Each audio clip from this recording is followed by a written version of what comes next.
I've been seeing many videos and posts lately about people packing up and returning their Apple Vision Pro, and you know what? There is good reason for that. It's expensive, it doesn't have a whole lot to do on it now, and honestly, I do not use this thing as much as I expected to. The Vision Pro is not like an iPhone, iPad, or Mac that you're always gonna have with you and use all the time. I mean, you can, but it's just not practical yet. At the moment, it's very much a novelty that offers a glimpse into the future of computing. Despite the cool factor of the Vision Pro, it does feel like a beta test at times. When I first got it, I found myself looking for excuses to use it because I really wanted to put it on to watch things and get work done with it. As a standalone device, a Vision Pro isn't exactly the productivity beast I thought it would be quite yet. When you pair it with a Mac, that's when this thing shines. Mirroring your Mac display in here and working on a huge screen is an incredible experience, and for some, it might even eliminate the need to have any other display, but working this way is an added cost on top of an already expensive headset, especially if you don't already have a Mac.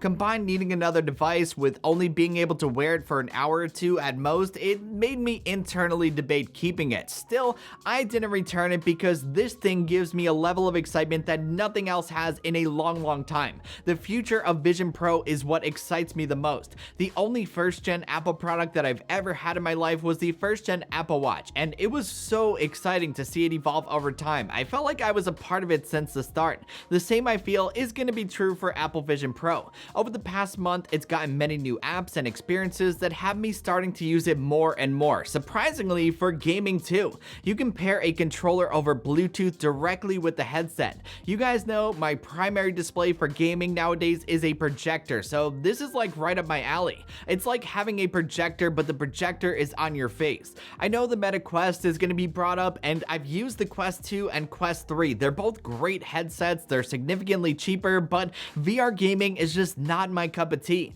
I enjoy it, but A, I can't do it for long, and B, I don't like that claustrophobic closed-in feeling. With the Vision Pro, I still can't game for long due to comfort, but the difference here is that I don't feel fully closed in thanks to the incredible pass-through cameras. To me, this feels a lot more freeing, and I'm not cutting off the world entirely. I also love the idea of not having to hold or use a controller just to navigate around the menus. All you do is just use your hands and your eyes. Again, to me, it's just much more of a liberating feeling.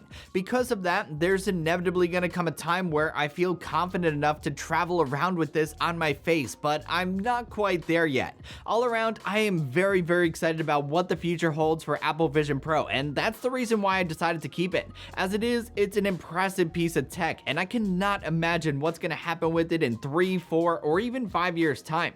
There is still a lot to love about it, maybe just not the price, and the comfort, and the battery life, and the red mark that it leaves on your face, and the clunky battery charging system. You guys get the point, but you guys are going to be hearing a lot about my experiences with the Vision Pro over the coming weeks and months, so stay tuned for that. So that's about all that I got for this video, my friends. I hope you enjoyed it and found it helpful. If you did and you liked what you saw, you know the drill. Be sure to give it a thumbs up and hit that subscribe button because it always helps out the channel. Also, don't forget to follow Raymond Strazdas on X, Instagram, and TikTok for so much more. Until the next one, I will catch you guys later. Peace!